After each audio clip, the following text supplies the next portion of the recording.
Paramashivoham Om Nityananda Paramashivoham Om Nityananda Paramashivoham Om Nityananda Paramashivoham Om Nityananda Paramashivoham Om Nityananda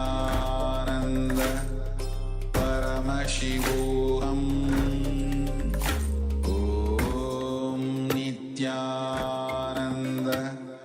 Paramashivoham Om Nityananda Paramashivoham. Now, slowly return to your physical body. Start to wiggle your fingers and toes, your wrists and your ankles, your elbows and knees. Pull the knees up towards your chest and then circle your legs with your arms. Squeeze your body into a ball and rock it from side to side. Slowly return to a comfortable seated position.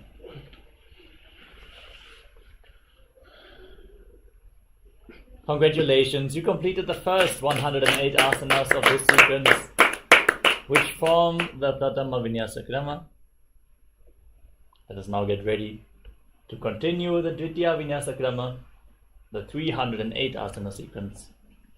Quickly have some water and immediately return to your mat, as we are going to continue in just a few seconds. Nityananda, thank you for watching, and if you found the video enlightening, Please give it a like, share it with your loved ones, and subscribe to stay connected with us. don't forget to click the bell icon to receive the notifications.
Yes.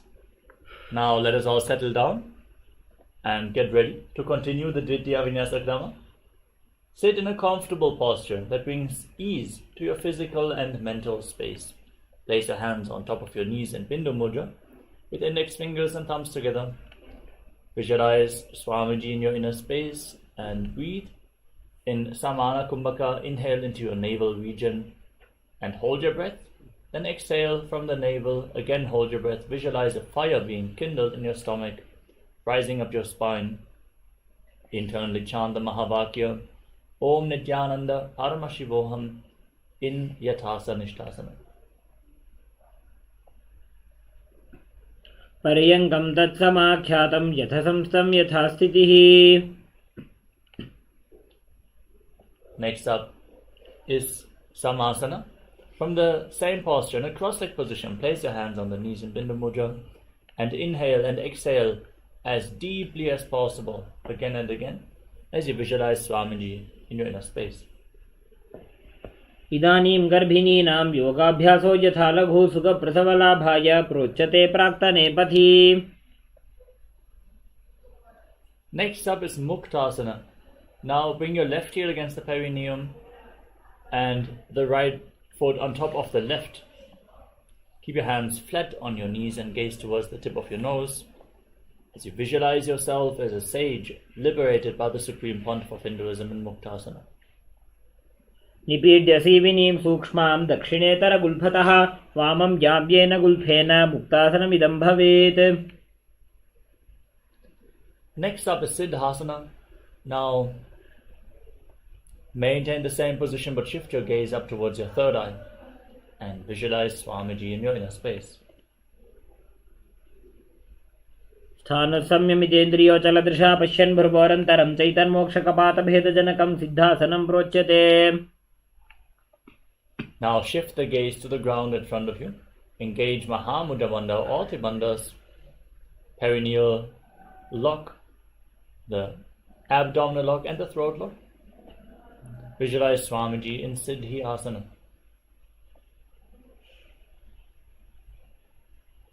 वामपादके इडीजानो सीवनिमधितासुकोठानो. Now place your hands on top of your knees in Bindu Mudra. Gaze towards your third eye and visualize yourself as Lord Rudra in Rudrasana too.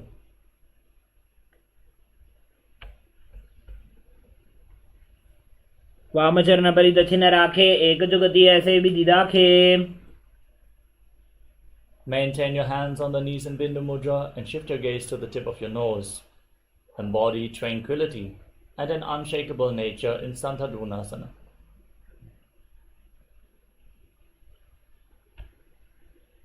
आसन की गुण मन की चरण चलता meet. Now bring your hands in front of your navel, cup one palm over the other in Samputa Mudra, resembling a closed lotus flower, as you visualize Swamiji in Siddhasana too. ऋजुकाय समासीन सिद्धासनमुदीरितं प्रसार्य भुवि पादौ तु दोर्भ्यामङ्गुष्ठमादरात्. Now set the sankalpa to manifest through the womb of creation and get ready to enter Shanmukhi Mudra. Inhale all the way and hold your breath. Then close your lips with little and ring fingers, your nostrils with the middle fingers, your eyes with your index fingers, and your ears with your thumbs. Hold your breath, lock all the senses in Bandha Yoni Asana. यत्र मध्ये महादेव बन्धयोन्यासने शृणु यत्कृत्वा खेचरो भूत्वा विचरेदीश्वरो यथा.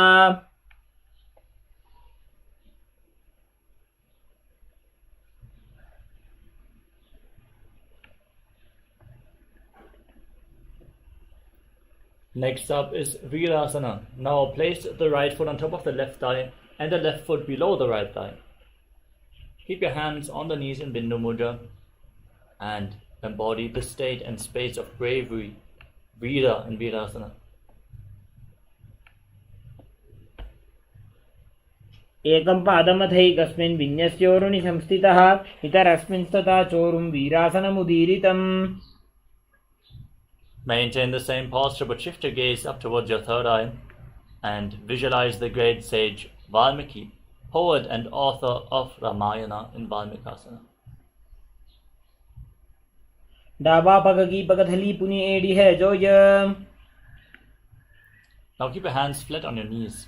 Gaze towards the nose and visualize Yoni Mandala, the visual representation of Devi Paramashiva Shakti in Joni Mudrasana. वामपाद की पगथली जाहि माहिली core. Maintain the same posture but shift your gaze to your third eye. Keep visualizing Yoni Mandala in Yoni Asana. योन्यासनं पर्वतेन योगं योगफले नीलं तत्कालफललं तावत् खेचरो यावदेव हि. Next up is Bhadrasana 3. Join the soles of your feet and interlock your fingers around the toes. Pull your heels against your perineum and push the knees to the ground as you pull your stomach in and up in Uddiyana Bandha.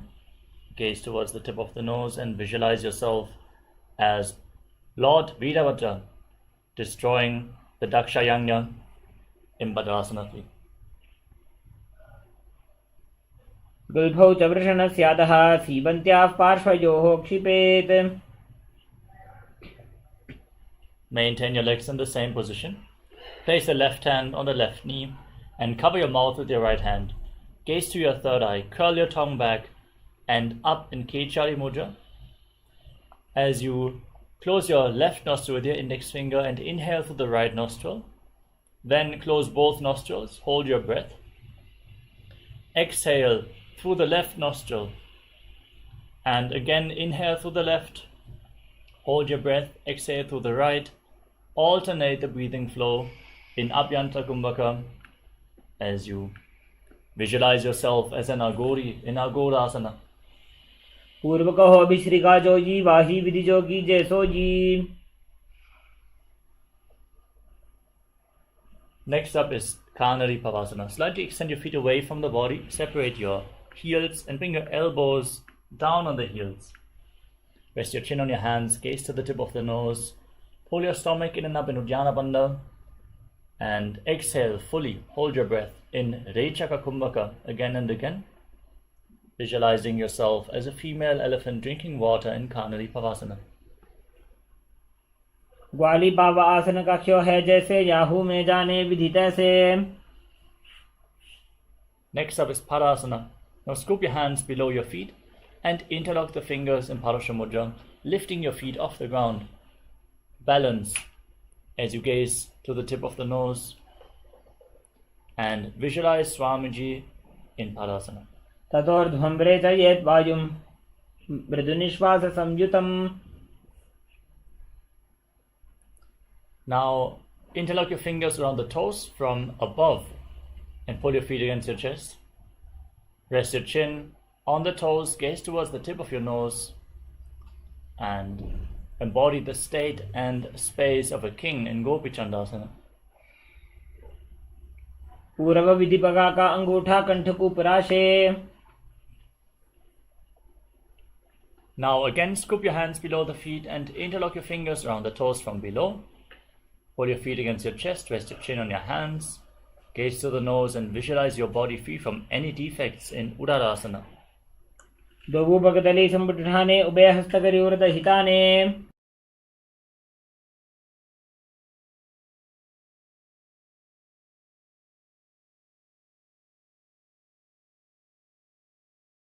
Now lift your feet higher in front of your face, with your fingers interlocked in front of your forehead.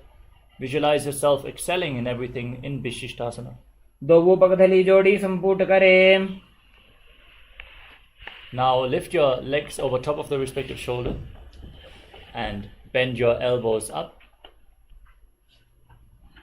Hold on to your neck with your hands as you visualize yourself as a cobra in Bhujasana. शिरासनं तु विज्ञेयं कक्षासनम् अतः परं ग्रीवासनं च परमं भुजासनमिहोच्यते. With your legs over top of your shoulders, bring your hands behind your back and try to interlock your fingers behind as you gaze toward the tip of the nose and visualize yourself as a beautiful, auspicious goddess in Kalyanasana. दो हाथ पगमी च आने तिनको गोड़ा नीचे ठाने.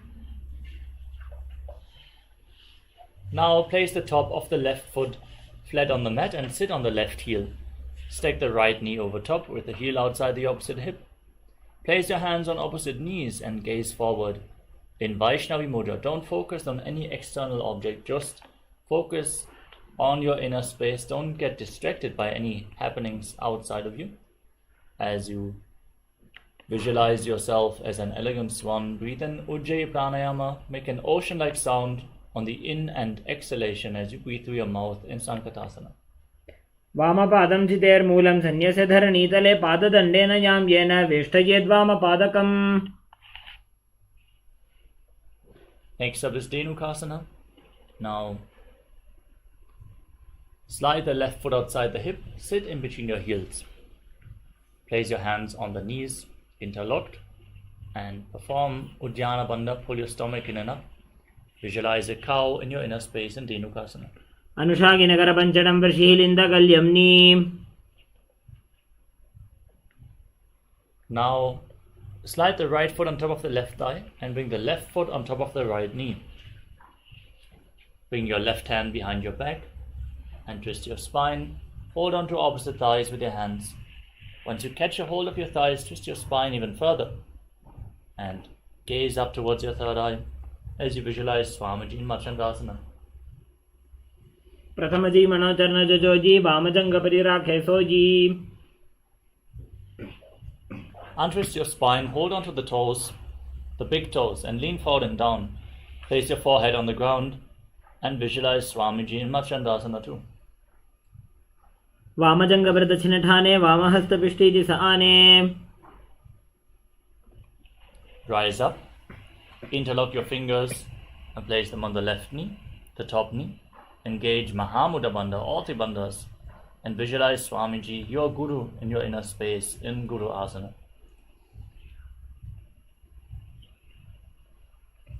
ऊरुमूले इतरपादस्य कनिष्ठिका प्रदेशगुल्भं संस्थाप्य. Now place the top of the right foot on the mat and sit on the right heel. Stake the left knee on top. Your hands on opposite knees. Gaze forward and visualize yourself as an elegant swan in Sankatasana on the other side. वामपादं चितेर्मूलं संन्यस्य धरणीतले.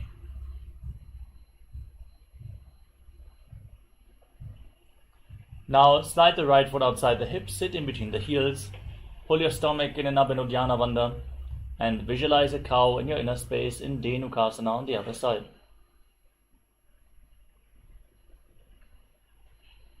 अनुशाकी नगर पंचडं वृषीलिन्दगल्यम्नि.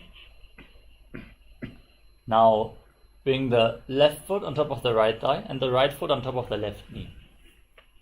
Twist your right arm behind your back. Hold on to opposite thighs and gaze up towards your third eye as you visualize Swamiji in your inner space in Marchandasana. वामजंग प्रदक्षिण ठाने वामहस्त पिष्टि दिस आने. Untwist your spine, hold on to the toes, and lean forward and down as you visualize Swamiji in Marchandasana too.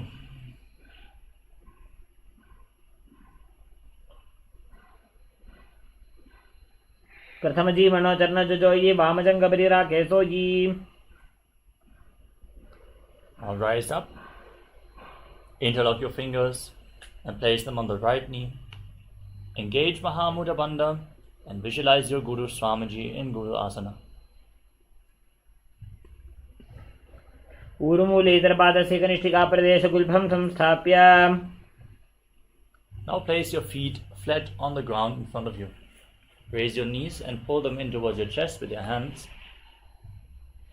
As you gaze up towards your third eye, curl your tongue back and push it up in Kechari Mudra.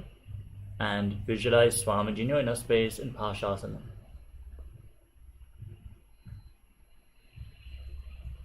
पादतले भूमौ निधाय जानुं निवृति निधाय. Now hold on to opposite wrists with your hands and bring your chin to the knees. As you gaze to the tip of the nose, visualize yourself residing in an abode of bliss in Bodha Shukasana. दो पगदली भूपरि धरे कोरमा हिलिये से करे. Now bring your hands below the knees and hold on to opposite elbows. Pull your legs in towards your body and gaze to the nose, push your tongue back and up and visualize Swamiji in Kurakatasana. दो हाथ पग बाहर ल्यावे घोड़ा नीचे late हरावे. Now across the right ankle over the left, keep the toes pointing up. Gaze to the nose and visualize Maharishi Sumati in Sumati Asana. दो हाथ पग बाहर ल्यावे घोड़ा नीचे लेट हरावे. Now extend your legs out in front of you. Keep the knees straight. Interlock your fingers and raise your arms up above your head with the elbows straight. Engage Mahamudra Bandha, all three bandhas. As you gaze to your nose, push your tongue up in Kechari Mudra and visualize Swamiji in Dandasana. इदानीं गर्भिणीनां योगाभ्यासो यथा लघो सुख प्रसवलाभाय प्रोच्यते प्राक्तने पथि. Now lean forward and down. Hold on to the big toes in Prana Mudra. Bring your head towards your knees. Inhale through one nostril and exhale through the other alternatingly without the support of your fingers. So inhale through the left, exhale through the right, Then inhale through the right and exhale through the left again and again, cleansing Ida and Pingala Nadi, the main nadis along your spine, and Nadi Shodhana. Visualize Swamiji as you perform Arambhasana.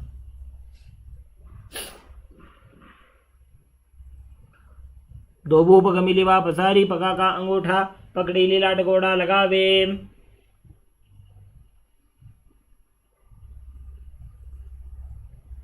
Now slightly separate your feet and raise your knees. Scoop your hands below the shins and hold onto the soles of your feet from the outside. Lean forward and down as low as possible as you gaze to your third eye and visualize Swamiji making an ocean-like sound with your mouth on in and exhalation in Ujjayi Pranayama in Bidukasana. प्रथम अभ्यासी दो पा पसारी कछ को ऊर्ध्व को कुरडो डारे.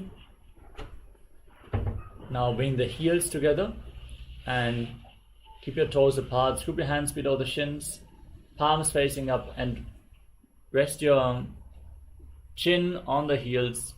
Gaze to the nose and visualize Swamiji in Jalandhara.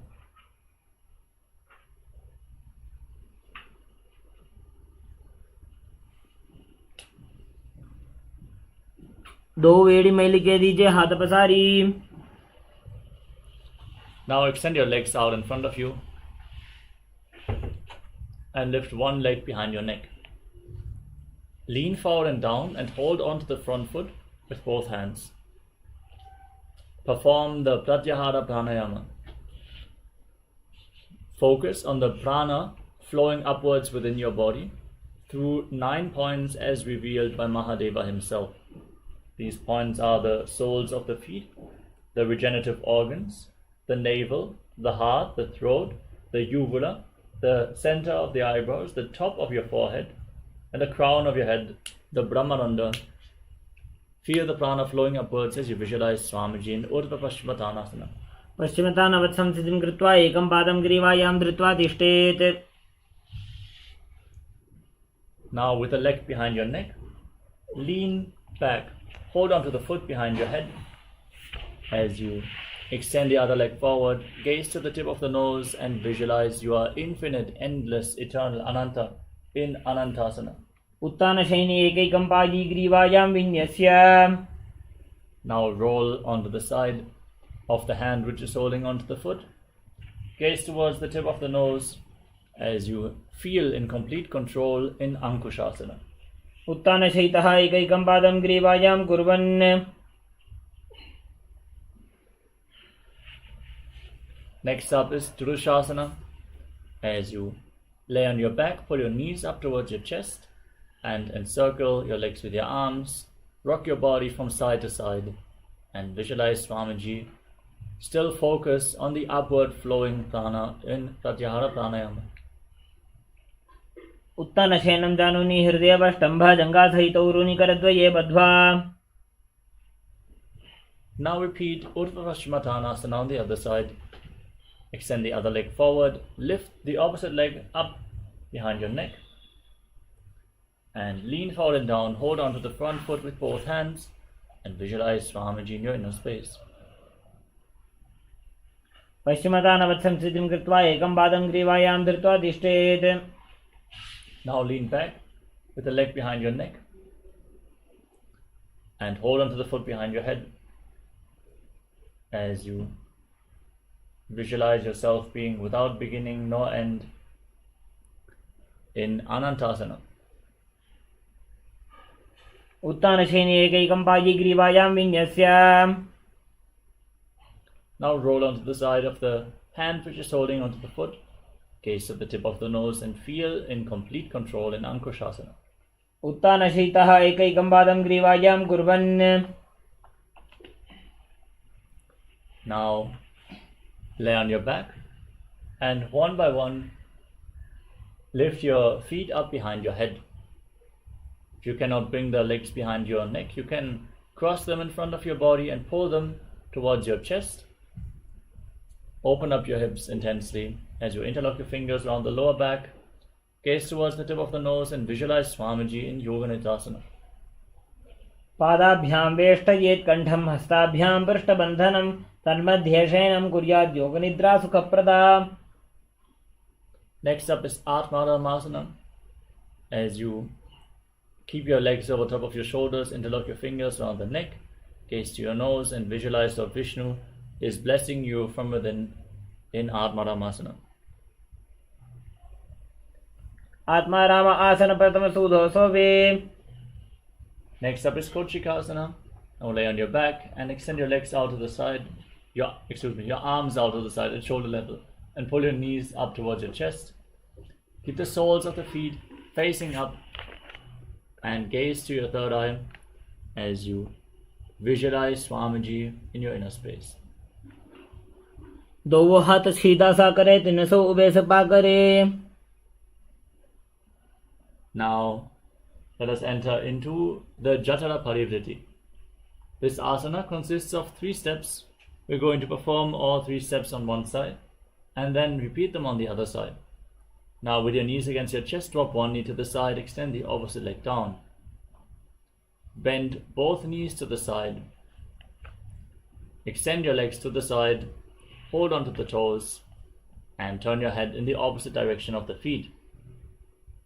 Now pull your knees back in towards your chest. Drop the other knee to the side, extend the opposite leg down. Bend both the knees to the side. Extend your legs, hold onto the feet, and gaze in the opposite direction. Visualize Swamiji in your inner space in the Jatara Parivriti. परिवृत्ति कोक्षे भागे तदा हि परिकीर्तितः. Now place your feet flat on the ground and hold on to your ankles. Push your hips up high. Lock your perineal floor, lock your throat, hold your breath intensely.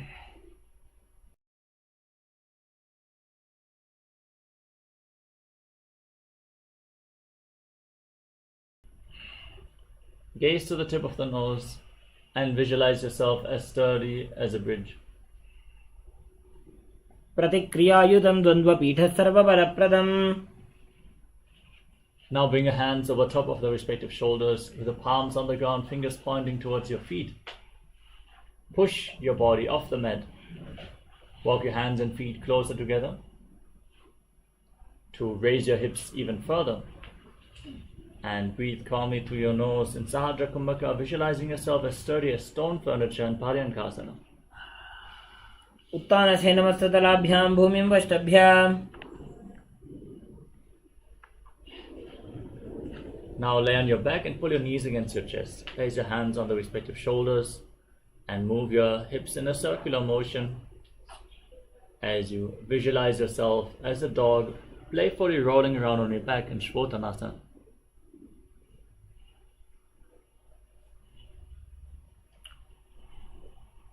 शवत् शरीरं संस्थाप्य जानुनी सम्मील्य नाभो वाणिज्य. Next up is the Viparita Karani. As you lay on your back, raise your legs up and point the toes to the sky. Move your hips off the ground, supporting your body with your hands on the mat. As you move your legs in a circular motion, visualize Swamiji in your inner space. भूतले सशिरो दत्त्वा खेनये चरणद्वयं विपरीतकृति सैषा सर्वतन्त्रेषु गोपिता. Now stop the movement of your legs, point the toes to the sky, and visualize Swamiji in Viparita Karani too. Karni विपरीताख्या सर्वाधिव्याधिनाशिनी. Now drop your toes down on the ground over top of your head.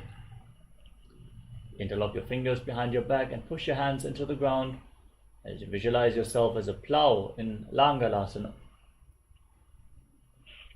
नरकासने स्थित्वा नासिकाप्रदेशे भूमौ पादपृष्ठे स्थाप्य. Next up is Shaita Paschimottanasana. As you hold onto your feet over top of your head, visualize Paramashiva in your inner space. Chant the Mahavakya Om Nityananda Paramashivoham, as this is one of the 84 asanas revealed directly by Lord Paramashiva himself. Shaita Paschimottanasana. तानं शयित्वा कुर्वीत शैतपश्चिमतानकम्. Next up is Supta Konasana. As you hold onto your feet, separate your legs wide over top of your head. Keep your hips above the shoulder level and visualize Swamiji in your inner space.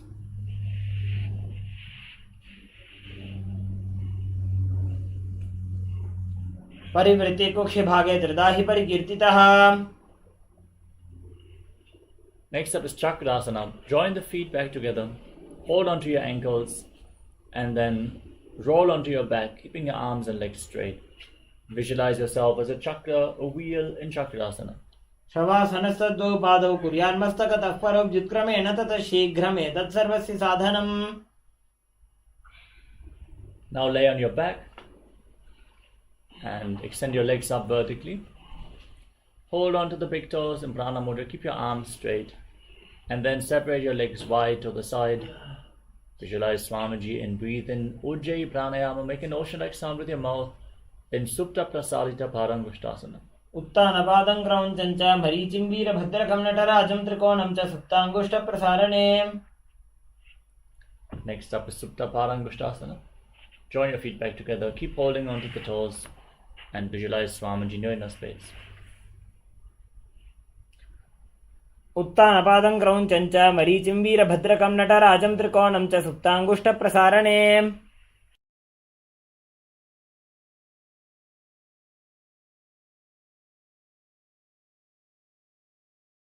Now cross your legs into Padmasana. Bring your knees to the ground and hold on to opposite elbows over top of your head. Gaze to the tip of the nose and visualize Matsya, the fish avatar of Lord Vishnu in Matsyasana. मुक्त पद्मासनं कृत्वा उत्तानशयनं चरेत्. Now place the back side of the right hand over top of the left palm.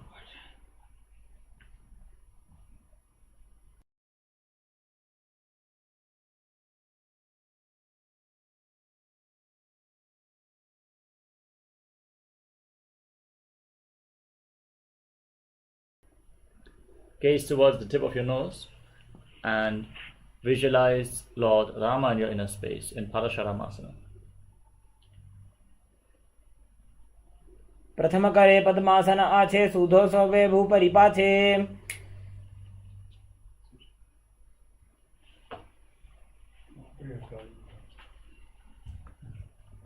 Next up is Sarvangasana. With your legs in Padmasana, support your lower back with your hands and raise your hips off the ground. Point the knees to the sky. As you breathe in Mocha Kumbhaka, visualize Swamiji in Sarvangasana. अथ क्षेत्र संक्षेपात् सर्वांगासनम् उत्तमम्.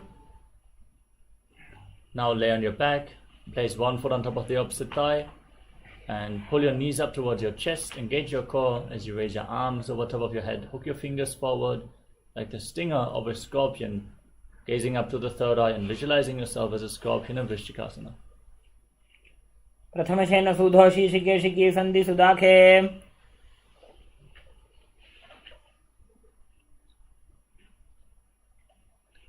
Now exchange the position of your feet. Place the other foot on top of the opposite thigh. Raise your arms up. Gaze up. Visualize yourself as a scorpion in Vrishchikasana, the scorpion posture. प्रथमशेन सूधो शीशिकेशिकी सन्धि सुदाखे. Now lay down on your back and interlock your fingers around your neck. Straighten your legs and lift them off the ground. Alternate pulling them in towards your chest, back and forth as you visualize Swamiji in Vrishapadakshipasana, calmly breathing through your nose in Sahadra Kumbhaka. श्रोतानवत् संस्थिति कृत्वा चानुद्वयं पर्यायेन कर्णयोः संस्पृशेत्. Now place your hands on the ground next to your body and alternate touching your ears with the respective knees again and again, visualizing Swamiji in Maruttanasana. उत्तानशयनं कृत्वा अङ्गुलिभिः कन्दरां बद्ध्वा. Next up is Vrikasana. Laying on the back, place your feet on the ground, stand up and lay back down again and again, visualizing yourself as a wolf. उत्तानशयनं कृत्वा पादतलाभ्यां भूमिं धृत्वा. Now from a squatting position, roll backwards again and again and visualize Swamiji in your inner space. Finally lay down on your stomach with the hands at the side of your shoulders in Lutasana. उत्तानशयनं पादौ शिर उल्लङ्घ्य भूमौ स्थापयित्वा.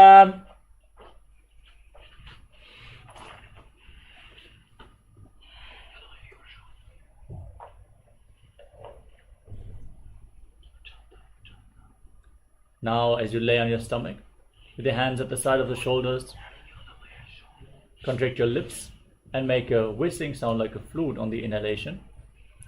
As you visualize yourself as a chariot carrying warriors into a battle for Dharma on your chariot back in Sarathasana.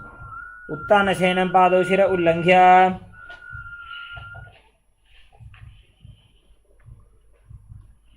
Now push your body back up into the plank position and jump your feet in between the hands back and forth as you visualize yourself transcend body and mind in Dehalyu Langanasana.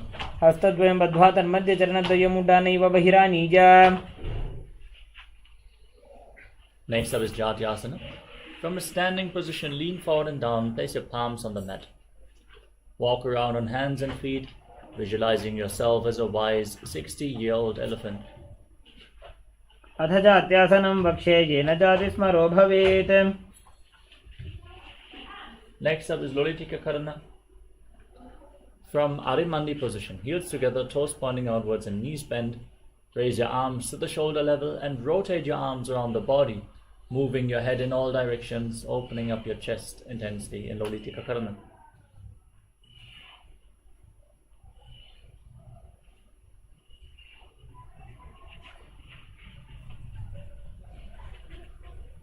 Next up is Sarapasana.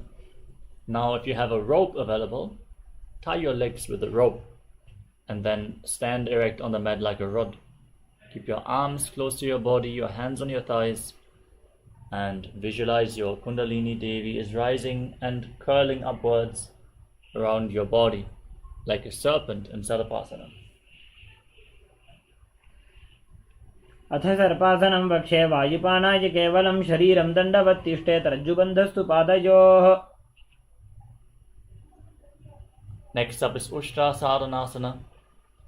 As you lean forward and down, hold your big toes, hold your toes from the front, keep your hands in fists, and walk around on the mat, visualizing yourself as a camel. मुष्टिकनिष्ठिकाप्रदेशेन भूमौ निधाय उपरिपादतले संस्थाप्य. Next up is Ashvasana. From the same position, hold the toes from the side and walk around on the mat with your hands and fists, visualizing yourself as a horse. मुष्टिकनिष्ठिकाप्रदेशेन भूमौ निधाय उपरिपादतले संस्थाप्य. Next up is Kapota Nitakasana. Now keep your heels together, toes pointing outwards, and interlock your hands behind your back. Lean back, push your hips forward, tilt your head back, and visualize yourself as a soaring bird diving in Kapota Nitakasana. पादतले भूमौ निधाय पृष्ठभागेन हस्तौ जङ्घापर्यन्तं नीत्वा. Next up is Talapushpaputam Karana. With your heels together, toes pointing outwards, and knees bent in Arimandi. Join your hands in Namaskara Mudra. Bow down to one side, open up your palms, and raise the respective heel again and again on both sides. Visualize yourself holding a bouquet of flowers and offering it to Paramashiva in Talapushpaputam Karana.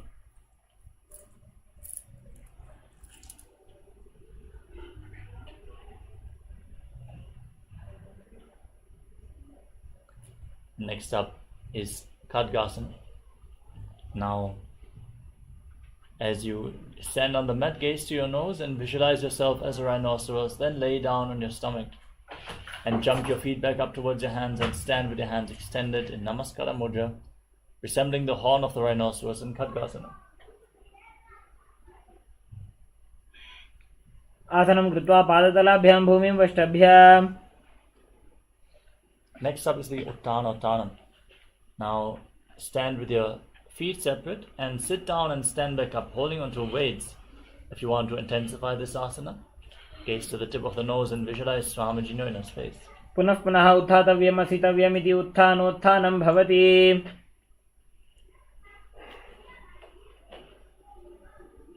Now raise your arms up above your head and jump repeatedly, visualizing yourself as a mace in Musalasana. सरलं स्थित्वा ऊर्ध्वं बाहु नयेत्.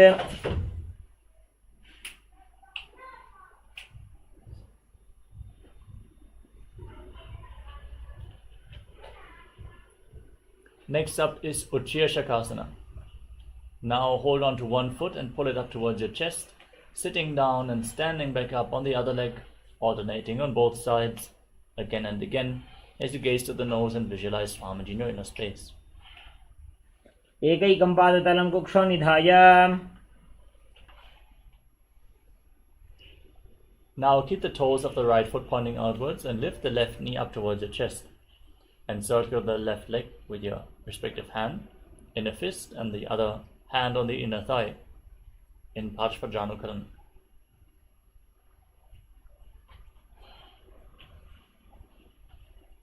Next up is Tandavasana. Now hold on to weights if you want to intensify this asana. Then visualize yourself fiercely dancing as Lord Shiva as you extend your arms and your left leg forward and sit down and stand back up on one leg in Tandavasana. एकेन पादेन स्थातव्यं ताण्डवासनं भवति. Next up is Brahmanasana. Now lift the left foot towards the inner opposite thigh. Keep the heel against the perineum, hands by the side of the knees, and visualize Lord Brahma is blessing you from within. ब्राह्मणासनमावक्षे कृत्वा ब्राह्मणो भवेत्.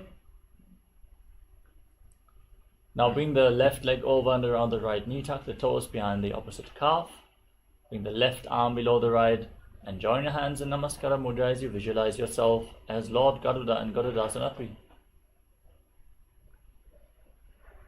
उत्थानकूर्मपीठं च सिंहस्गारुडमेव च. Now bring the left foot on top of the right thigh and stand with the hands relaxed at the side. Visualize Swamiji in Ekapadasana. दक्षाङ्घ्रिं वामपादस्य जङ्घोपरि निधाय च.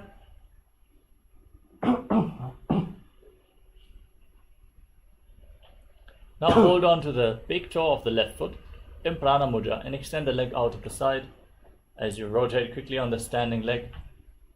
Visualize yourself as the North Poster in Dhruvasana. एकेन हस्तेन दण्डरूपस्य एकस्य पादस्य अग्रं धृत्वा. Next up is Trivikramasana. Now lift the left leg behind your neck. Stand tall, sit down and stand back up. Form the 3 steps of Lord Vishnu as you visualize Lord Vishnu is blessing you from within. एकेन पादेन स्थातव्यम् उत्थातव्यम्.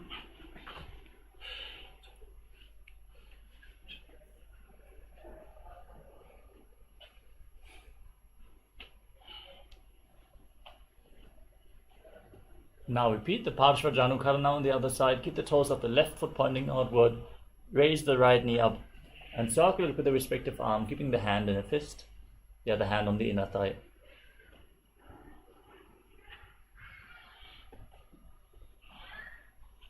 Next up is Tandavasana. Extend the right leg forward. Sit down and stand back up, visualizing yourself dancing as Lord Shiva. एकेन पादेन स्थातव्यं ताण्डवासनं भवति. Now repeat Brahmanasana. Lift the right foot up towards the inner opposite thigh with the heel against the perineum, hands at the side. Visualizing Lord Brahma is blessing you from within in Brahmanasana. ब्राह्मणासनमावक्षे यत्कृत्वा ब्राह्मणो भवेत्. Now bring the right leg over and around the left knee, tuck the toes behind the calf, bring the right arm below the left and join your hands in Namaskara Mudra and visualize yourself as Lord Garuda and Garudasana 3. उत्थानकूर्मपीठं च सिंहस्गारुडमेव च. Now bring the right foot on top of the left thigh, keep your hands at the side and visualize Swamiji in Ekapadasana. दक्षाङ्घ्रिं वामपादस्य जङ्घोपरि निधाय च. Now repeat Dhuruvasana, the poster posture. Hold on to the right big toe and extend the right leg out to the side. Rotate quickly on the standing leg as you visualize yourself as the North Poster. एकेन हस्तेन दण्डरूपस्य एकस्य पादस्य अग्रं धृत्वा. Now repeat Trivikramasana on the other side. Lift the right leg behind your neck. Stand tall, sit down, stand back up.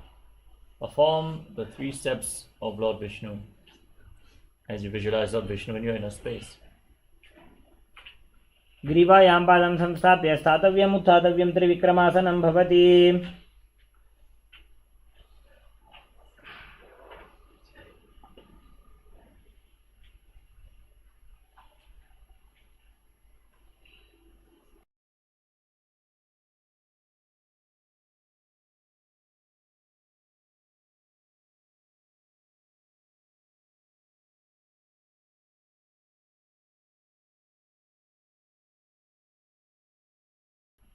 Now let us enter into Samanaka Karana. Stand with your heels touching, toes pointing outwards, and the hands slightly extended away from the hips, fingers pointing one by one. Breathe deeply and relax from this intense sequence of asanas as we get ready for the final 100 asanas. Thank you all so much. It's so nice to see you all sincerely attempting all the difficult asanas as well. It's nice to see the attendance of all the participants as we get ready. If you have any requests, any questions about any of the asanas or components, let us know. We are ready to answer any of the questions. You can ask your translator as well, so we can help you in mastering all the asanas. Let us get ready and enter into the final 100 asanas of this Tvitiya Vinyasa Krama, starting off with Gorakajali asana.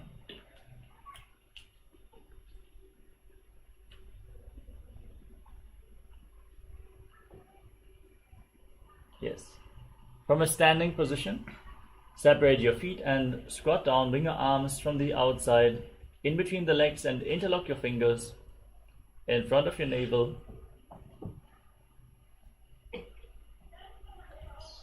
Visualize the great sage Goraknath, the founder of the Natha Yoga Hindu Sampradaya.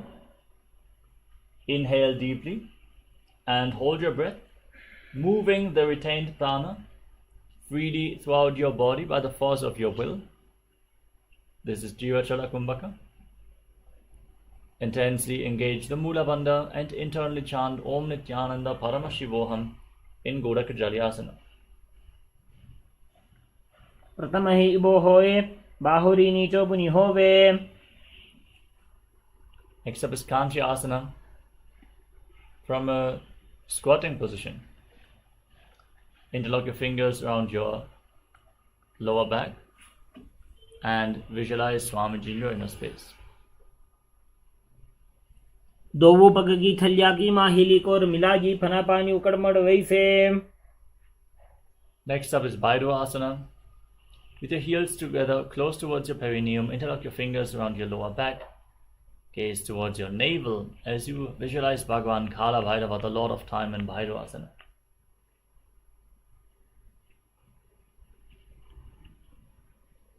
पागथली की माहिली core मिलाई फना पानी उकड़मड़ वैसे. Now with the heels together, toes apart, join your hands behind your neck with the fingers pointing down in Anjali Mudra, elbows extended forward like the tusks of a boar. Gaze to your nose and visualize yourself as Varaha, the boar avatar of Lord Vishnu in Varahasana.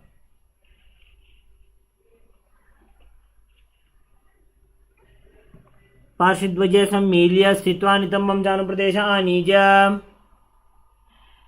Now hold on to the big toes in Prana Mudra and raise your hips to the same level as your knees as you visualize Swamiji in Prapitasana. पार्श्वध्वजे सम्मील्य स्थित्वा नितम्बं जानुप्रदेश आनीय. Now place your hands on the ground, shoulder width apart. Bring your knees onto your arms towards your armpits.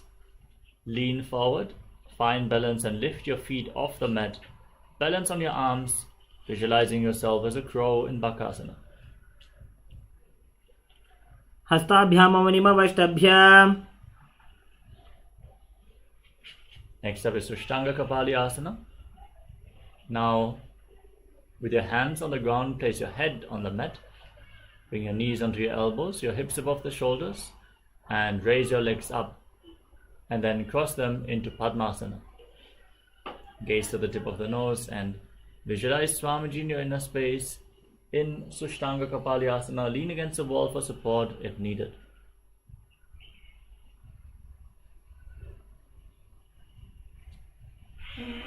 हस्ताभ्याम अवनिमवष्टभ्याम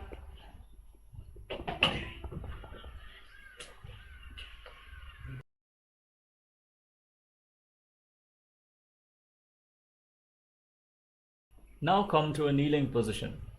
Keep your heels outside the hips, the toes touching behind your back, and your hands on the knees. Gaze to the nose and visualize you are sitting in the secret seat with Paramashiva and Guru in Guptasana. जानूर्भोरन्तरे पादौ कृत्वा पादौ च गोपयेत्. The next asana is Vrikshasana 2. Now place your hands on the ground, shoulder width apart, and raise your legs up into a handstand. Lean against the wall for support if needed. Everyone should perform this asana to purify all the 7 chakras. As you visualize yourself as a tree with deep roots growing into the ground. सप्तचक्रक्षालनाय vrikshasana विशेषकान्. Walk your hands and feet closer together. In the handstand, gaze to your third eye and visualize Tejas. Shining light is flowing towards your third eye, rejuvenating your body in Shivasana. दो पग जोड़ी माही Gulf मिलाए. Gently lower your legs down. Place your hands on the ground, shoulder width apart, and step your feet back into a plank position. Lower your body down towards the ground and push it back up again and again, visualizing yourself as a fish in Matsyasana 2. नुब्जं शयनं कुर्परो पार्श्वभागाय मूर्धकृत्या. Now lay down on your stomach and place your hands on the hips. Lift your head and chest from side to side as you visualize and move your body like a snake. Calmly breathe through your nose in Sarapasana 2. नुब्जं शयनं कृत्वा हस्तौ नितम्बं संस्थाप्य पादौ दीघीकृत्य. Now place your elbows on the ground in front of you and bring your hands into Padma Mudra, the Lotus Mudra. Rest your chin on your hands. Place your top of the feet flat on the mat and feel as if your body is without any external support in Niralambanasana. कराभ्यां पङ्कजं कृत्वा तिष्ठेत् कूर्परया सुधीः. Now place your palms on the ground. Lift your feet off the mat, bend your knees and straighten your arms. Bring your upper back and feet close together as you visualize yourself as an umbrella protecting your Guru from the sun rays in Chaturasana. अर्ध्यासनवस्थित्वा हस्ततलाभ्यां भूमिं वष्टभ्य. Now come to a kneeling position with the top of the feet flat on the mat. Sit on the heels and extend your arms out in front of you. Place your palms and your forehead on the ground and gaze to the tip of the nose as you visualize yourself as Vajra, the weapon of Indra, symbolizing indestructibility in Vajradasana. इदानीं गर्भिणीनां योगाभ्यासो यथा लघु.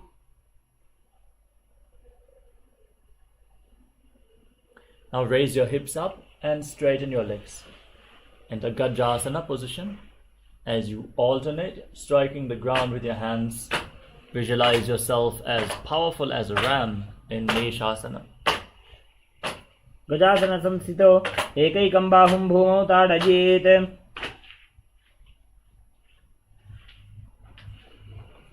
Now place your hands on the ground, shoulder width apart, and raise your legs up. And lower your face down towards the mat. Visualize yourself as unborn, existing for all eternity in Ajasana. गजासन संस्थितो पादद्वयमन्तराळे कृत्य. Now come to a kneeling position. Pull your toes in towards your perineum and place your hands on the respective knees. Gaze towards the tip of the nose and breathe in Ujjayi Pranayama. Make an ocean-like sound with your mouth on in and exhalation as you visualize Swamiji in Dhanantarasana. पूरव विधि परिहाता की काकसी से फना शरा मोड़ी. Next up is the Angamotanam.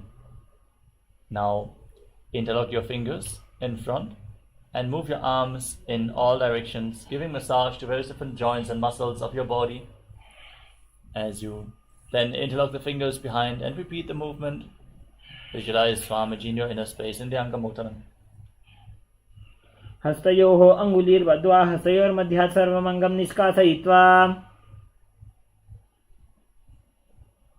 Now bring the heels outside the hips, toes pointing to the side, and sit in between the thighs and calves. Sit on the ground with your thighs and calves on the mat. Visualize yourself as Lord Garuda flying Lord Vishnu and Lakshmi on his back as you keep your hands on the knees in Garudasana form. जङ्घोरुभ्यां धरां पीड्य स्थिरकायोद्विजानुना. Now bring the soles of the feet together behind and separate your knees wide. Hold on to your ankles and bring the front of your buttocks on the ground in front of your heels as you gaze up towards your third eye and visualize yourself residing in the blissful space of a temple in Ananda Mandirasana. अथ वक्षे वीरनाथ आनन्दमन्दिरासनम्. Next up is Mandukasana 2. Now cross your feet and sit on the raised heel. Place your hands underneath your knees. Pull your stomach in and up in Uddiyana Bandha. Visualize yourself as a frog as you place your tongue up flat against the palate of your mouth in Mandukya Mudra. And internally chant Om Nityananda Paramashivoham in Mandukasana 2. पृष्ठं सम्पीड्य गुल्भाभ्यां जान्वङ्गे सवलयाकृतिः. Next up is Narasimhasana. Now tuck your toes, sit on raised heels, and place your palms on the ground with your thumbs touching. Gaze to the tip of the nose and stick your tongue out, exhaling forcefully through your mouth again and again, visualizing yourself as Lord Narasimha, the Lion Man avatar of Mahavishnu in Narasimhasana. दोबू फणा पानी होए वैसे एड़ी Mailer गुदानी वैसे. Now rise up, sit on the raised heels and cover your mouth with your hands.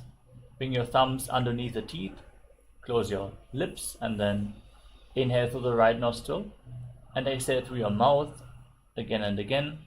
Gaze to the tip of the nose and visualize yourself as Devi, victorious over all your fears in Vishlakasana.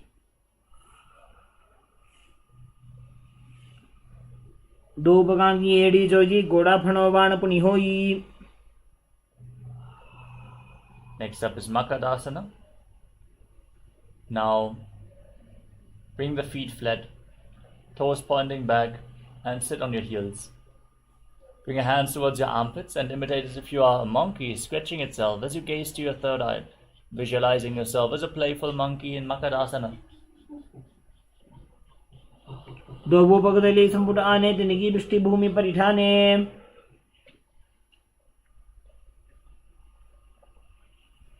Now tuck the toes and bring the soles of the feet together, raise your knees off the ground and hold on to opposite elbows behind your back. Gaze to the tip of the nose and embody diamond-like strength for you and your Sangha, your spiritual community in Vajra Sangadasana. प्रथम फणा पानी होए वैसे दोबू एड़ी गुदानी वैसे.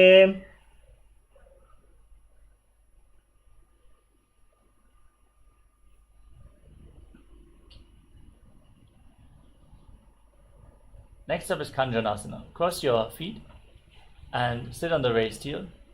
Place your palms on the mat next to your body. Pull your stomach in and up in Uddiyana Bandha. Gaze towards the tip of your nose and visualize perfect health beyond any and all physical or mental ailments, still breathing in Ujjayi Pranayama, making an ocean-like sound with your mouth in Kanjanasana.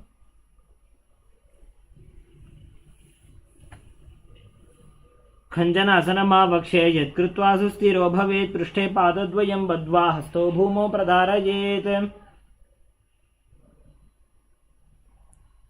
Now place your hands on the respective knees and make your upper back and neck stiff like the shell of a turtle.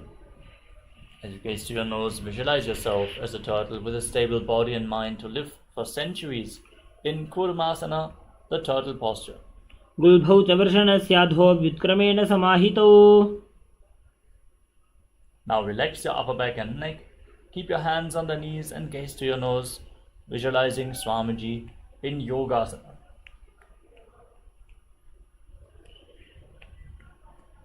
गुदं नियम्य गुल्फाभ्यां व्युत्क्रमेण समाहितः. Now rise up onto your knees and cross your feet behind your back with your toes near the opposite knees. Hold on to your calves with your hands and keep the thumbs outside. As you gaze up towards your third eye, visualize the space of eternal oneness, Advaita, with your Guru, Swamiji, in Vijogasana. गोड़ा वामो उबो होई, गोड़ा आड़ा राखे दोई. Next up is Ushtrasana 2. Now place the top of the feet flat on the mat and hold on to your heels. Push your hips forward, tilt your head back, lean back as you visualize yourself as a camel in Ushtrasana 2.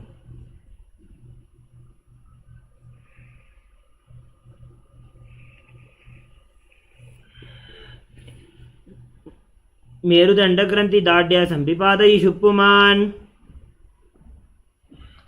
Now lean back further. Place your elbows and the back of your head on the ground. Hold on to your feet. Gaze to the nose and visualize yourself as a lotus blooming in Jatyasana 2. दो AD संपुट करे, सोले मूलद्वारि तरि धरे. Now lean back all the way. Place your back on the ground and rise back up again and again. Use the support of your hands if needed. As you gaze to your nose and visualize the healing and liberation of all causal subtle forms of your body in Viratasana. जंगा पृष्ठि भूमो निधाय जंगोदरयोः उरुनि संस्थाप्य. Now lean back all the way. Bring your hands over top of your shoulders, the forearms on the ground. Hold on to your feet as you bring your head in between the heels. Visualize yourself as a beautiful dove in Kapotasana. मेरुदण्डग्रन्थि दाढ्य सम्पिपादयिषु पुमान्.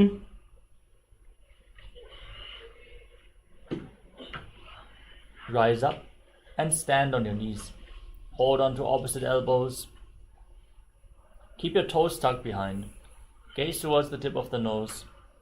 Internally chant Om Nityananda Paramashivoham. Visualize Paramashiva as this is the boon fulfilling posture. Receive your boon from Paramashiva in Varasana. जाननी भूमौ संस्थाप्य हस्ताभ्यां बाहु परस्परं धृत्वा. Next up is Varahasana 2. Now sit down on the raised heels. Place your forearms on the ground and place your head on your hands. Visualize yourself as Varaha, the boar avatar of Lord Vishnu in Varahasana 2. सूर्यं चन्द्रं भेदनानि आसनानि निकथ्यन्ते. Now, with your forearms on the ground, elbows shoulder width apart, interlock your fingers as you get ready for another inverted posture. Set yourself up in front of a wall. Then place your head on the mat, supported with your hands. Raise your hips, straighten your legs, walk your feet forward, and lift your feet off the ground, extending your legs up straight. Gaze towards the tip of the nose. Breathe calmly in Sahaja Kumbhaka and visualize yourself as a lopped tree in Mundasana. अधो मुण्डासनं वक्षे सर्वेषां प्राणिनां सुखम्. Now come to a kneeling posture. Sit on your heels and separate your knees. As you lean forward and down, bring your head in between the knees and hold onto your head with your hands, elbows outside the knees. Inhale through your nostrils and exhale through your mouth again and again as you visualize Swamiji in Andhasana. प्रथम पगथली समट हरावे, कोरमाहिली उभे मिलावे.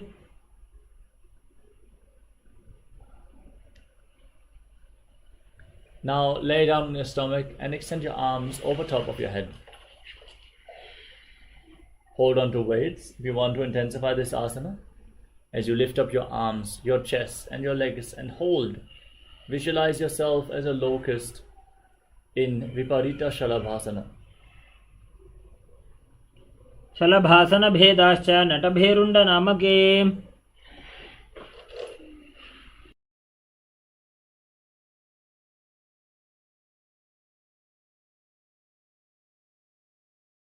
Now place your hands on the ground next to your hips and place your forehead on the mat. Lift your legs off the ground without raising your chest. Visualize a skull representing the mind with purified thoughts and the strong will to attain enlightenment in Kapalasana, the skull posture.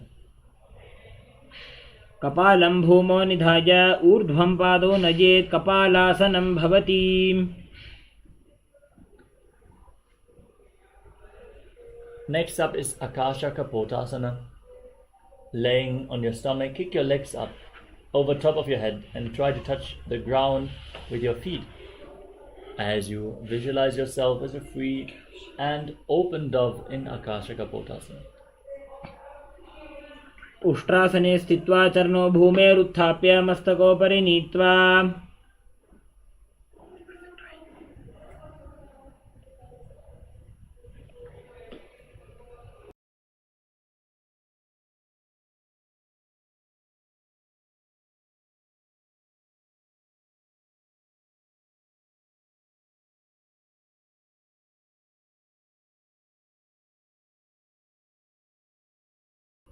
Next up is Chatakasana. Come to a kneeling position and then place your forearms down on the mat in front of you. Bring your navel towards the knees and visualize yourself as a sparrow in Chatakasana. ऊर्परपर्यन्तौ हस्तौ धरामवष्टभ्यजानुनी नाभौ संकुञ्च्य तिष्ठेत् चटकासनं भवति. Next up is Vrishchikasana too. Now, kick your legs up over top of your body and bend your knees. Try to touch the back of your head with your feet as you visualize yourself as a scorpion in Vrishchikasana too. विच्छेव पुच्छप्रतिमाङ्घ्रिपार्ष्णे धृत्वा स्वशीर्षे चिबुकं विधार्यकौ. Lower your legs down and come to a kneeling position. Sit on the right heel with the left foot outside the hip, toes pointing to the side. Place your hands on the ground in front of your knees. Gaze forward in Vaishnavi Mudra. Focus only on your inner space, not what is happening outside of you. As you forcefully inhale through your nostrils, hold your breath for a short while and then slowly exhale again through your nose. In Antaranga Kumbhaka, visualize yourself as a bull in Vrishasana, the bull posture. याम्यगुल्फे पादमूले वामभागे पदेतरं विपरीतं स्पृशेत् भूमिं वृषासनमिदं भवेत्. Now lift your body off the ground with your hands, crossing the toes of the left foot over the right. Balance on your arms as you visualize Swamiji in Lolasana. लोलासनं सदा कुर्यात् वायुलोलापघातनात्. Now sit on the left heel and keep the right foot outside the hip. Repeat Vrishasana, the bull posture on the other side.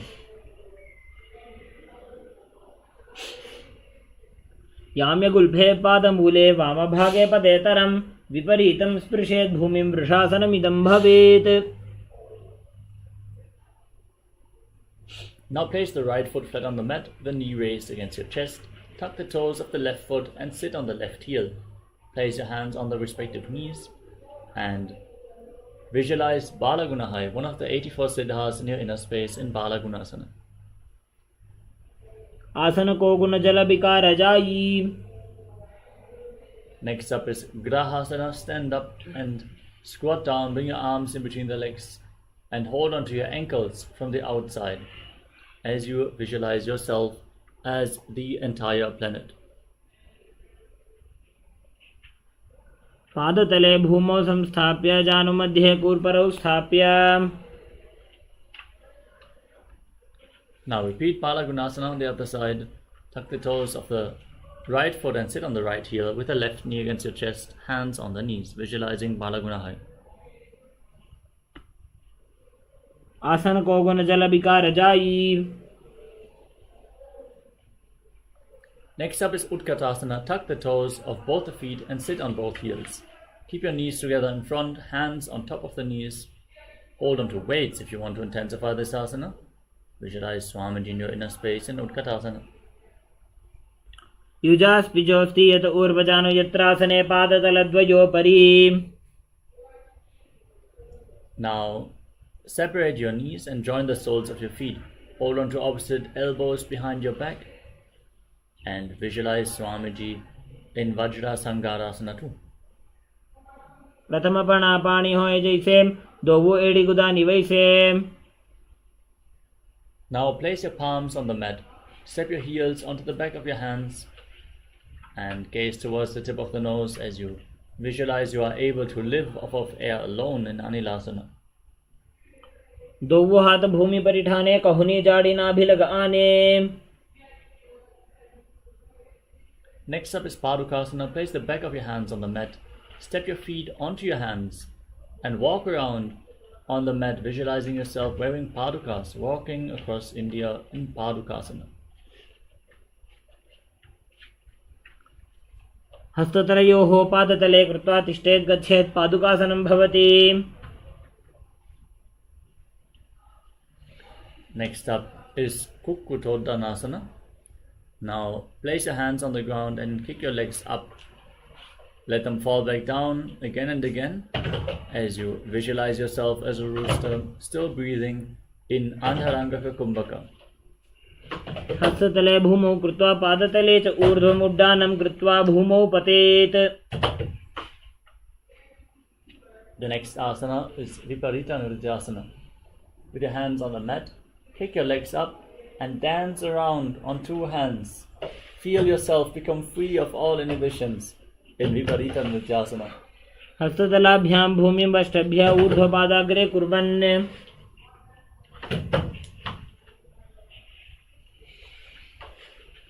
Next up is Kunjarasana.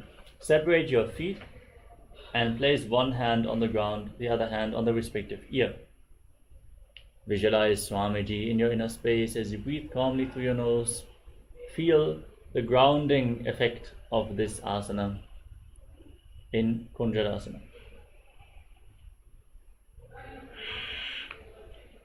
अथ वक्ष्ये Mahadev कुञ्जरासनमुत्तमम्. Exchange the position of your hands. Place the other hand on the mat.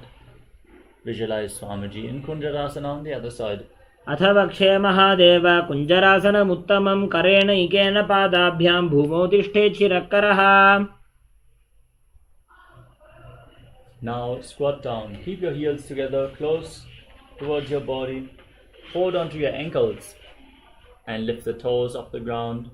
Lift the buttocks off the mat and balance on your heels as you visualize yourself as a Kadamba tree, a pious tree that promotes a long life in Kadambasana.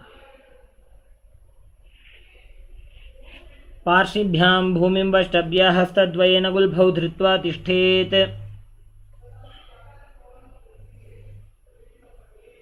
Next up is Pavanamuktasana. Place your feet flat on the ground and pull your knees towards your chest. With both hands, visualize any excess vata is being released from or balanced within your system. Calmly breathe through your nose in Sahaja Kumbhaka in Pavanamuktasana. द्वयोस्तु पादयोः पाणिं लात्वा स्वस्वनितम्बके जानुनी वक्षसि साधुर्बभ्रति करबन्धनैः. Next up is Chakorasana. Now lift one leg behind your neck and keep your hands at the side. If you cannot bring the leg behind your neck, don't worry. You can pull it towards your chest or simply cross it over the other knee or keep it over your shoulder. With your hands at the side, lift your body off the ground. Point the other leg up, gaze to your third eye and visualize yourself as a powerful source of energy. पूर्वतानं च दुष्पादपीठं वज्रासनं तथा. Now hold onto the big toes in Prana Mudra with index and middle fingers. Pull your right foot towards your ear as you extend the left leg forward. Visualize yourself as a bow in Dhanurasana.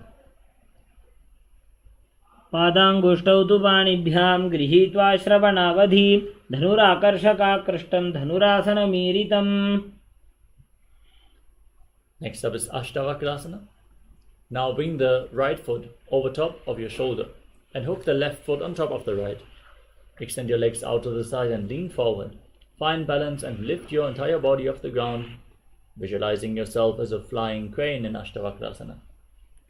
वासिष्ठमथ कौण्डिन्यम् ऊर्ध्वकुक्कुटमेव च. Now place the right foot flat on the mat and the left foot on top of the right thigh.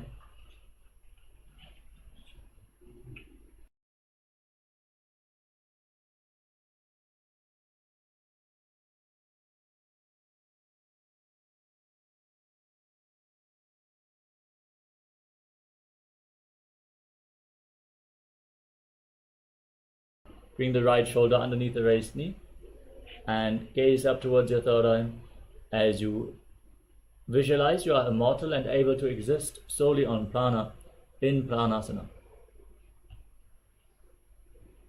एतत् प्रभेदं वक्ष्यामि करोति यः स चामरः एकपादमुरो बद्ध्वा स्कन्धेऽन्यत्पादरक्षणम्. Next up is Parshvamatsindasana. Bring the left foot outside the right hip and step the right foot over the left knee. Twist the elbow outside the raised knee and bring the hand below to interlock your fingers behind your back. Gaze up towards your third eye as you visualize Sage Matsyendranath, the master of Hatha Yoga, in Parshvamatsindasana. Breathe calmly through your nose in Sahaja Kumbhaka. पार्श्वाभ्यां धृत्यते यास्तु पार्श्वमत्स्येन्द्रमुत्तमम्. The next asana is Chakrasana. Now lift the left leg behind your neck and keep your hands at the side of the body. Lift your entire body off the ground. Point the toes up and gaze up, visualizing yourself as a powerful source of energy in Chakrasana. पूर्वतानं चतुष्पादपीठं वज्रासनं तथा. Now keep the right leg extended. Hold onto the big toes of both the feet with the respective hands and prana mudra, and pull the left foot in towards your ear as if you're pulling a bowstring. Visualize your body as a bow in Dhanurasana 2. पादाङ्गुष्ठौ तु पाणिभ्यां गृहीत्वा श्रवणावधि धनुराकर्षकाकृष्टं धनुरासनमीरितम्. Now repeat Ashtavakrasana. Lift the left leg over top of the respective shoulder and hook the right foot on top of the left foot, extending the legs out to the side. Lean forward, balance on your arms and visualize yourself as a flying crane in Ashtavakrasana. वासिष्ठमथ कौण्डिन्यम् ऊर्ध्वकुक्कुटमेव च अष्टावक्रमथोत्थानं मयूरं सेतुबन्धनम्. Now keep the left foot flat on the mat and place the right foot on top of the left thigh. Bring your left shoulder underneath the raised knee and push the right knee to the ground as you gaze up towards your third eye. Visualize you are immortal and able to exist solely on prana in pranasana on the other side. एतत् प्रभेदं वक्ष्यामि करोति यः स चामरः एकपादमुरो बद्ध्वा स्कन्धेऽन्यत्पादरक्षणम्. Next up is Parshvamatsindasana. Bring the right foot outside the left hip and step the left foot over the right knee. Twist your right elbow outside of the raised knee to bring your hand below and then interlock your fingers behind your back, twisting your spine intensely. Gaze up towards your third eye and visualize Sage Matsyendranath in Parshvamatsindasana.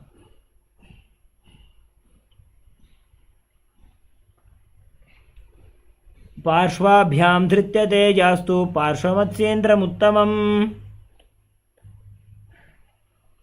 Next up is Ardha Paschimottanasana. Now keep the right heel against the perineum and extend the left leg forward, keeping the knees straight. Lean forward and down. Hold onto the front foot with both hands. Bring the head in towards the knee and visualize Swamiji as you breathe in Jiva Chala Kumbhaka. Inhale, hold your breath and move the prana within your body by the force of your will in Ardha Paschimottanasana. एकं पादं प्रसार्य एकं पादस्य पार्श्वनासीवने सम्पीड्य. Now bring the right foot outside the hip, the top of the foot flat on the mat, the knee on the ground. and hold onto the left foot, extending it forward and up in front of your face. Visualize yourself as a crane, Krauncha. In Kraunchasana, the crane posture. उत्तानपादं क्रौञ्चं च मरीचिं वीरभद्रकं नटराजं त्रिकोणं च सुप्ताङ्गुष्ठप्रसारणे. Now extend the right leg forward. Keep the left heel against your perineum and lean forward and down. Hold onto the front foot with both hands and visualize Swamiji in Ardha Paschimottanasana on the other side. पार्श्वाभ्यां धृत्यते यास्तु पार्श्वमत्स्येन्द्रमुत्तमम्. Now bring the left foot outside the hip, the top of the foot flat on the mat, the knee on the ground, and hold onto the right foot as you lift it forward and up in front of your face with the knee straight, visualizing yourself as a crane in Kraunchasana on the other side. उत्तानपादं क्रौञ्चं च मरीचिं वीरभद्रकं नटराजं त्रिकोणं च सुप्ताङ्गुष्ठप्रसारणे.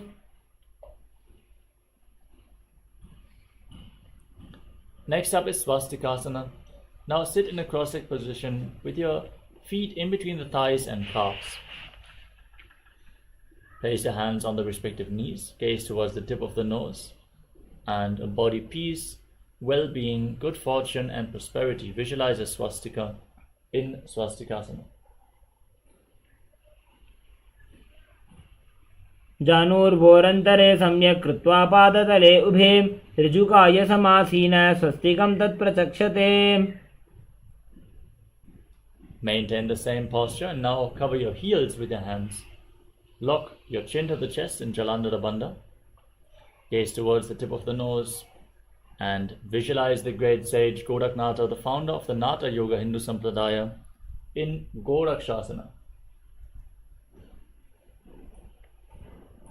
जानुर्वोरन्तरे पादौ उत्तानौ व्यक्तसंस्थितौ गुल्फौ छाच्छाद्य हस्ताभ्याम् उत्तानाभ्यां प्रयत्नतः. Next up is Bhagasana 2. Bring the left heel against your perineum and place the right foot on top of the left thigh. Gaze up towards your third eye and visualize Swamiji in your inner space. Meditate on Arihanta, the Lord, the Enlightened One, the Avatar, as you get ready to enter Shanmukhi Mudra once more. Close your lips with little and ring fingers, your nostrils with the middle fingers, your eyes with your index fingers, and your ears with your thumbs. Hold your breath in Bhagasana 2.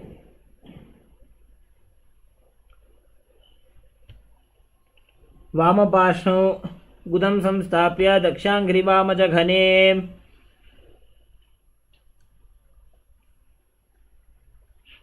Now place your feet on top of opposite knees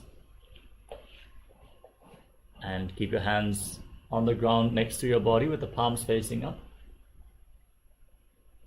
Gaze towards the tip of the nose and keep your mouth in the shape of the beak of a crow, inhaling through your lips, exhaling through your nose in Kakachanchukumbhaka as you visualize Swamiji in Yogasana 2.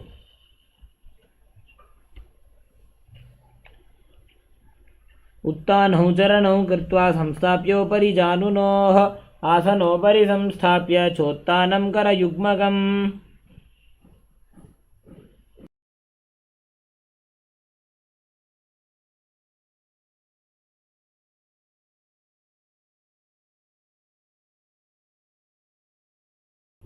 Next up is Urdhva Kukkutasana.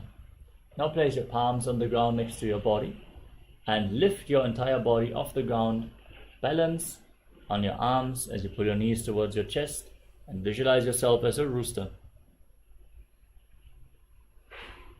वासिष्ठमथ कौण्डिन्यम् ऊर्ध्वकुक्कुटमेव च अष्टावक्रमथोत्तानं मयूरं सेतुबन्धनम्.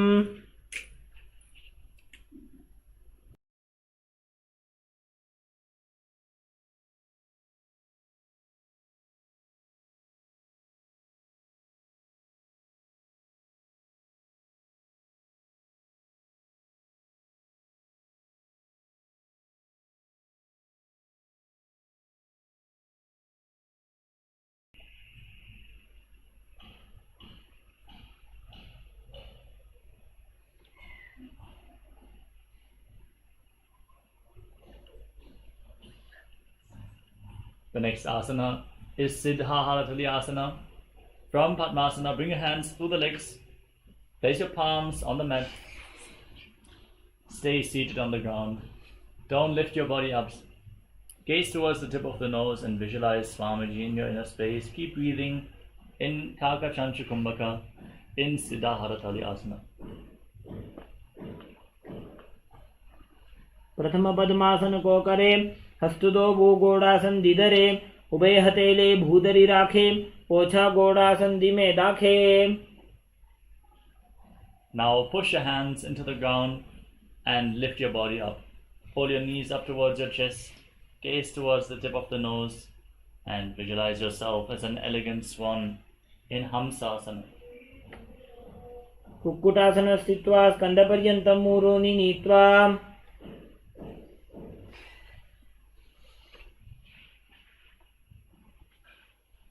Next up is Karmukasana. Raise your hips and push your hands through the legs. Interlock your hands behind your back as you lean forward and down. Place your forehead on the ground. Visualize yourself as Pinaka, Lord Shiva's bow. Still breathing in Kaka Chanchu Kumbhaka, in Karmukasana. प्रथम पद्मासन को करे, गोड़ासन धीमा ही करी धरे.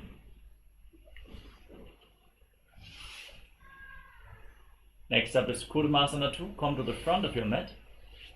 As you sit in Padmasana, bring your hands through the legs, bend your elbows up and hold onto your shoulders. Visualize yourself as a turtle with a stable body and mind to live for centuries in Kurmasana 2.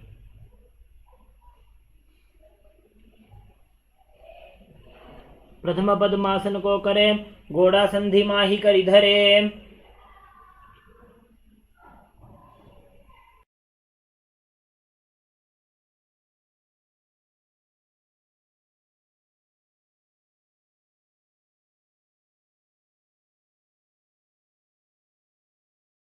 From the same position, now tuck your chin to the chest, lock your throat, gaze towards the tip of the nose, and rejoice knowing you're sitting in Shiva's secret knot posture, Glanti Vedasana.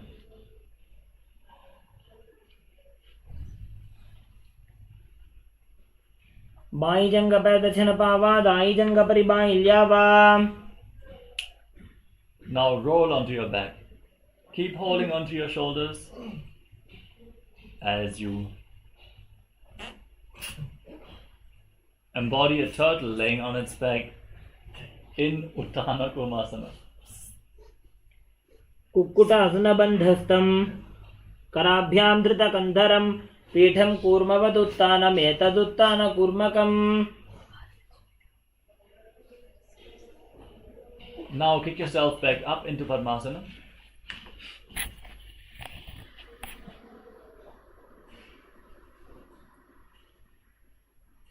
Bring your hands through the legs, place one palm on the ground and hold its wrist with the other hand, lifting your entire body off the mat. Pull your knees up, gaze to the nose and visualize yourself as a rooster in Banga Kukkutasana. Kukkutasana स्थित्वा एकेन हस्तेन अन्यस्य मणिबन्धं धृत्वा. Now place the other palm on the ground, hold its wrist. Lift your entire body up and visualize yourself as a rooster in Pangu Kukkutasana on the other side. Kukkutasana स्थित्वा एकेन हस्तेन अन्यस्य मणिबन्धं धृत्वा. Now in Padmasana, place your elbows down on the toes, interlock your fingers, rest your chin on your hands and press your thumbs against your throat as you visualize you have gone beyond all greed and covetous in Gridasana.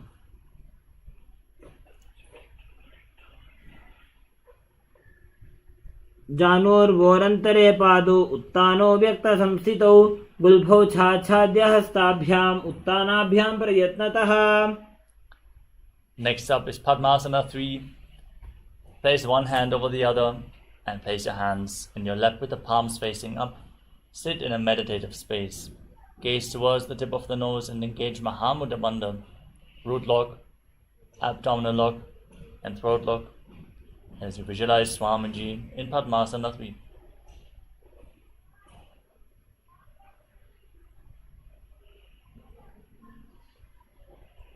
उत्तानो चरणो विधाय विधिवत् शक्तिस्थितो योगिरात्.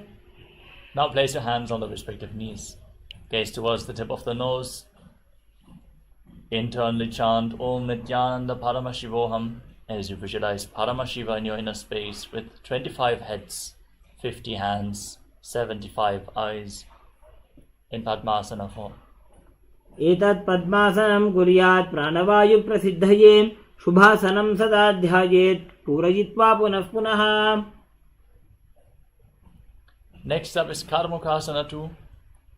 Now, keep the left hand on the respective knee, keep the right hand in Prana Mudra, and hold on to the big toe, pulling the right elbow back as if you're pulling a bowstring, moving the big toe round and round. Visualize yourself as Pinaka, Lord Shiva's bow, and then repeat the movement on the other side as well in Karmukasana 2. अथान्यासनमावक्षे योगपूरकरक्षणात् कृत्वा पद्मासनं पाद अङ्गुष्ठजङ्घयोस्थितम्. Now cross your arms behind your back and hold on to the big toes in Prana Mudra.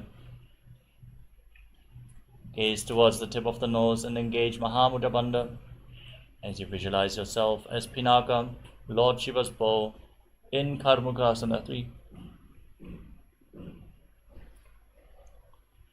कार्मुकासनमाक्षित्य उदरे पूरयेत् सुखं तदा वायुर्वसो याति कालेन सूक्ष्मवायुना. Maintain the same posture, but raise your head and chest. Gaze up towards your third eye and visualize yourself as the action of Paramashiva's third eye destroying anything you come across in Dridhasana. ऊरुभ्यामुपरि स्थाप्य पादयुग्मं प्रयत्नतः. Now roll onto your back.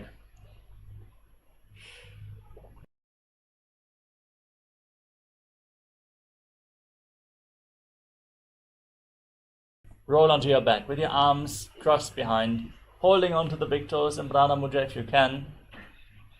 Fix your gaze at the tip of the nose and visualize yourself as a snake as you breathe calmly in Sahaja Kumbhaka in Nagrasana. प्रथम पद्मासन कोठाने दो हाथ पाछाने आने. Now free your arms and legs, pull your knees in towards your chest and circle your legs with your arms. Bring your chin towards the knee and squeeze your body into a ball in Khandukasana. वेत्रासने स्थित्वा हस्तपादान् निष्कुष्य ऊर्ध्वं नयेत्. Now place your feet flat on the ground and interlock your fingers around your neck. Breathe calmly through the nose as you focus your gaze at the tip of the nose. Visualize Swamiji in Urdhva Bhavanasana.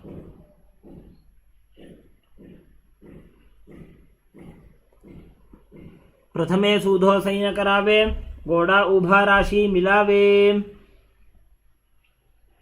Next up is Marakata Pitasana. With your hands underneath the heels, palms facing up. Push your hips off the ground. Lock your perineum, lock your throat.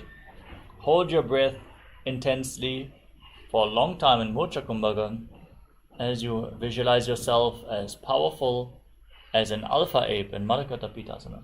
उत्तानशयनं पादतले उत्तानहस्तयोः स्थापयेत् पृष्ठभागमुत्रमयेत्.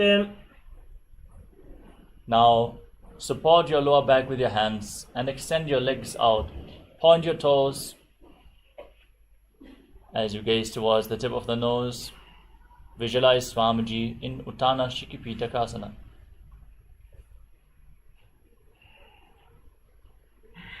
जङ्घोरुबलहीनश्चेत् उत्तानशिखिपीठकम्.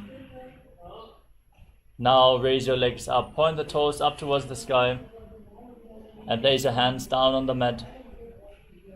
Visualize yourself blissfully traversing through Naraka Loka unscathed in Narakasana. ग्रीवाकण्ठेन भूमिं विष्टम्भ पादाग्रद्वयमूर्धमुत्रयेत्. Now bring your hands towards your lower back. Straighten your entire body and lower your legs down. Engage your core intensely. as you visualize yourself as a boat crossing the ocean of samsara in Tiryan Naukasana. नौकावत् स्थित्वात् ऊर्ध्वं पादाग्रद्वयं नयेत्.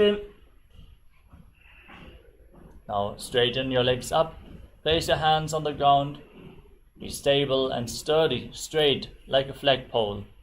Visualize yourself as the Kailasa flag, respected across all nations in Dvajasana, the flag pose.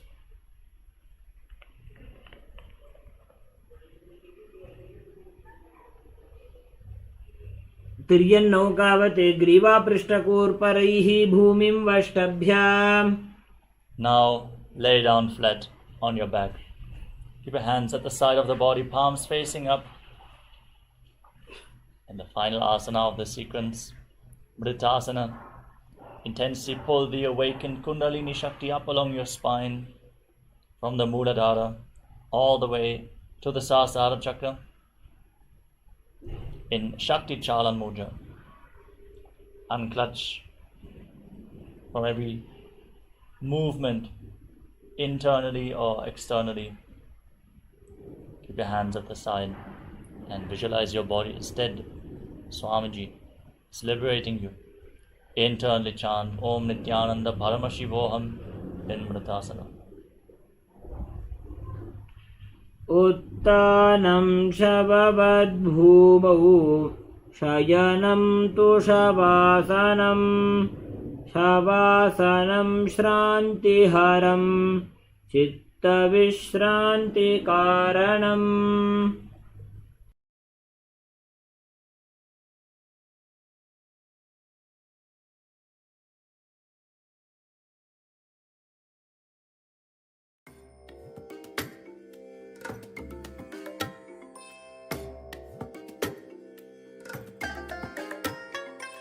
I bless you all. Let you all open all your three eyes and manifest the powers of Mahasadashiva. Om Nityananda Paramashivoham. Om Nityananda Paramashivoham. Om Nityananda Paramashivoham. Om Nityananda Paramashivoham. Om Nityananda Paramashivoham. Om Nityananda Paramashivoham. Om Nityananda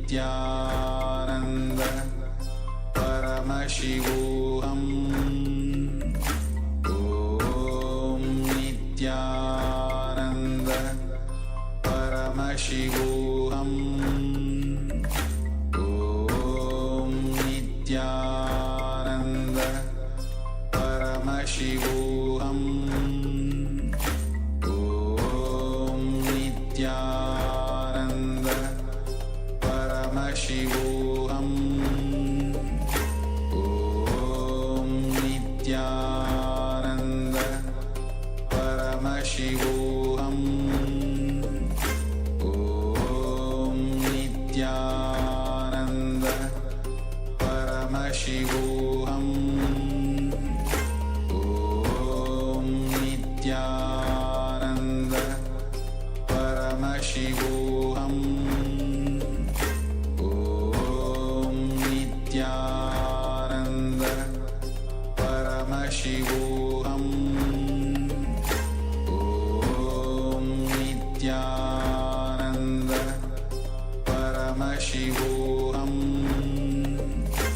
Om Nityananda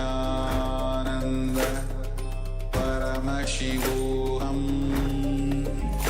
Om Nityananda Paramashivoham. Om Nityananda Paramashivoham. Om Nityananda Paramashivoham. Om Nityananda Nityananda Paramashivoham Om Nityananda Paramashivoham Om Nityananda Paramashivoham Om Nityananda Paramashivoham Om Nityananda Paramashivoham Om Nityananda Paramashivoham Om Nityananda Paramashivoham Om Nityananda Paramashivoham Om Nityananda Paramashivoham Om Nityananda Paramashivoham Om Nityananda Paramashivoham. Now, slowly return to your physical body. Start to wiggle your fingers and toes, your wrists and your ankles, your elbows and your knees. Pull your knees up towards your chest and rock your body from side to side as we slowly return to a comfortable seated position.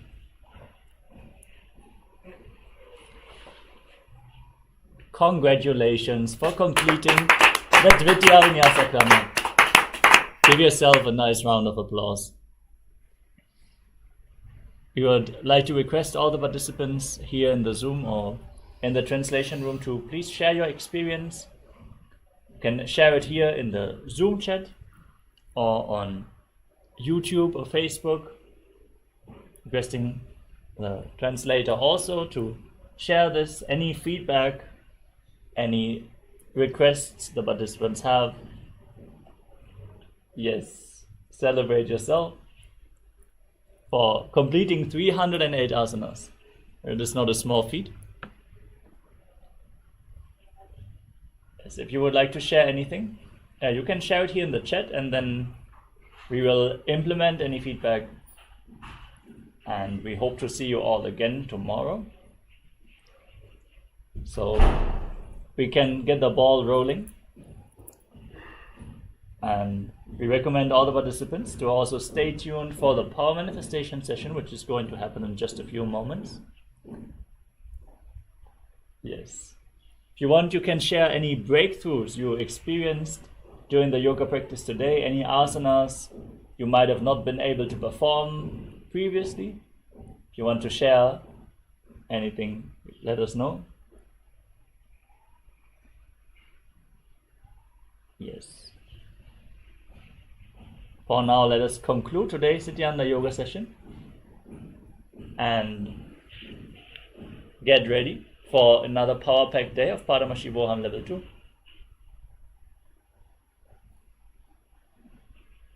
Sit with your head, neck and spine in a straight line. Join your hands in Namaskara Mudra in front of your heart center. Close your eyes. Take a deep breath. Visualize Swamiji in your inner space as we chant the Purna mantra. Om Purnamadah Purnamidam Purnat Purnamudachyate Purnasya Purnamadaya Purnamevavashishyate. Om Shanti Shanti Shanti. Hari Om Tatsat. Sarvam Bhagavat Shri Nityananda Paramashiva Padukarpanamastu. Om Nityanandam. Thank you all. Nityanandam.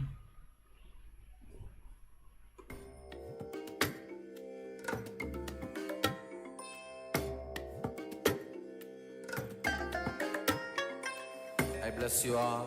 Let you all open all your three eyes and manifest the powers of Mahasadashiva.